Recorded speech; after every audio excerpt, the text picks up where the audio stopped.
అంటే ఇట్లా నాన్న లేకుండా అమ్మ చాలా కష్టాలు పడి ఉంటదన్న. బాగా. అమ్మకి ఇట్లా ఒకటేనా అన్న? హ్మ్. ఇట్లా అన్నదమ్ములు గిట్లా ఎవరైనా ఉన్నారా? అన్నదమ్ములు లేరు. అమ్మకి ఒకటే. అమ్మకు అన్నదమ్ములున్నారు. వాళ్ళు గిట్లా చూసుకునేటోళ్ళా మిమ్మల్ని? చూసుకుంటారు. మేనమామలందరూ హ్మ్. మమ్మల్ని ఖచ్చితంగా అందరూ చూసుకుంటారు. మరి అంటే ఎంత ఉన్నా గూడా నాన్న లేని ఆ తీరు వేరుంటది గాబట్టి చిన్నప్పటి నుంచి గిట్లా కష్టాలు గిట్టాలు ఏం లేవా అన్న? అంటే అనంతమైన కష్టాలు. హ్మ్. అనంతమైన కష్టాలు ఎగిచ్చినాం. అమ్మ ఒక్కతే బీడీలు చేస్తూ మమ్మల్ని పోషిస్తుండే. హ్మ్. మేమందరం చిన్న పిల్లగాళ్ళమేనే. హ్మ్. ఇద్దరక్కలు, నేను. చిన్న పిల్లగాళ్ళం. నాన్న చిన్నప్పుడే చనిపాయే. అసుంటి టైంలల్లా అమ్మ ఎంతో అంటే బీడీలు చేయిస్తూ మమ్మల్ని పోషించింది. హ్మ్. మా ఆడకట్టు చుట్టుపక్కల ఉన్న వాళ్ళు సుగా మమ్మల్ని ఎంతో ఆదుకున్నారు ఆ టైంలో. హ్మ్. మా ముచ్చుకూరు గ్రామానికి, మా ఆడకట్టు వారికి అందరికీ పేరు పేరున ధన్యవాదాలు తెలుపుకుంటున్నా ఈ హ్మ్. రకంగా.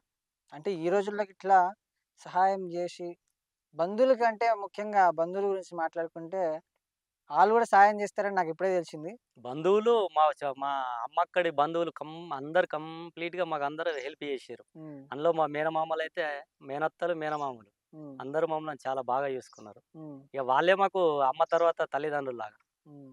అందరూ అద్భుతంగా చూసుకుంటారు. మంచిగుందన్న. ఇప్పటికి సుగా అద్భుతమైన ప్రేమ హ్మ్. ఉంటది వాళ్ళందరిది. ఇంగా ఎటువంటి పాటలు రాసుకున్నావన్న? అంటే నువ్వు గిట్లా రాసుకున్నావా? లేకపోతే ఇంకెక్కడి నుంచి సేకరించినవా ఈ పాటలన్నీ? అంటే ఎప్పటి నుంచి పాటలు షురు జేసినావన్న అసలు? చిన్నప్పటి నుంచే వాడుతుంటే స్వాధ్యాయులు ఉన్నప్పటి నుంచే ప్రోగ్రామ్‌లు పెడుతుర్రు స్వాధ్యాయం నుంచి సుగా. హ్మ్. బాల సంస్కార కేంద్రంలా హ్మ్. ఇక్కడ నరసింహస్వామి గుడి ఉన్నది. హ్మ్.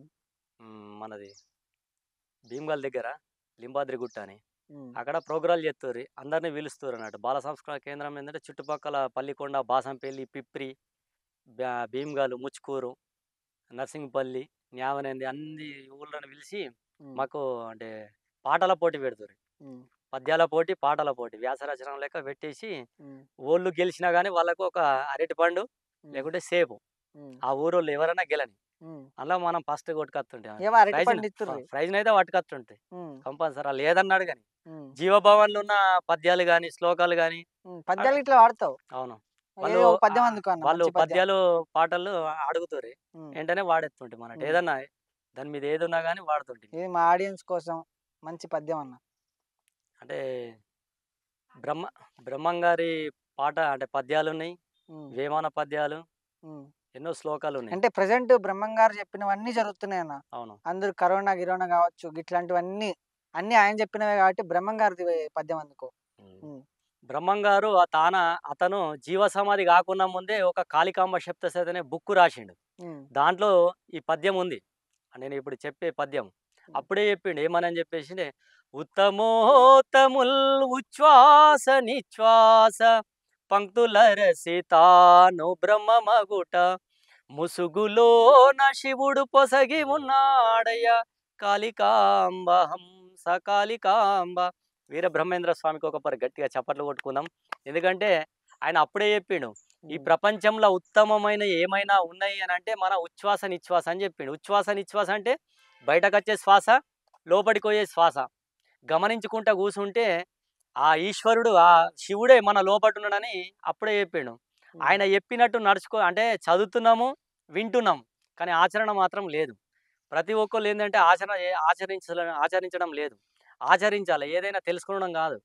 జ్ఞానాన్ని ఆచరించినప్పుడే అద్భుతమైన ఫలితాలిస్తాయన్నాడు. హ్మ్. అతను అప్పుడే చెప్పాడు. ఉచ్ఛ్వాస, నిశ్వాసాన్ని గమనిస్తే నీకు, నీకు ఏది గావాలంటే అదే ఇస్తదని జెప్పేసి. ఇప్పుడు బ్రహ్మర్షి పితామహ పత్రిస్సుగా హ్మ్. హింస చోడియే హంస పకలియే 1,00,000 పుస్తకాలు చదివినంక ఆయన దాంట్లోకించి తీసిన రసం, గ్రైండర్‌లో ఏసి తీసిన రసం ఏందంటే లాస్ట్‌కు రెండే పదాలలో చెప్పేసిండు. హ్మ్. హింస చోడియే హంస పకలియే. హింసని వదలండి, హంసని పట్టుకోండి. ఎట్లా జ్ఞానం గురించి చెప్పినావు కాబట్టన్న నాకో పాట గుర్తొస్తుంది.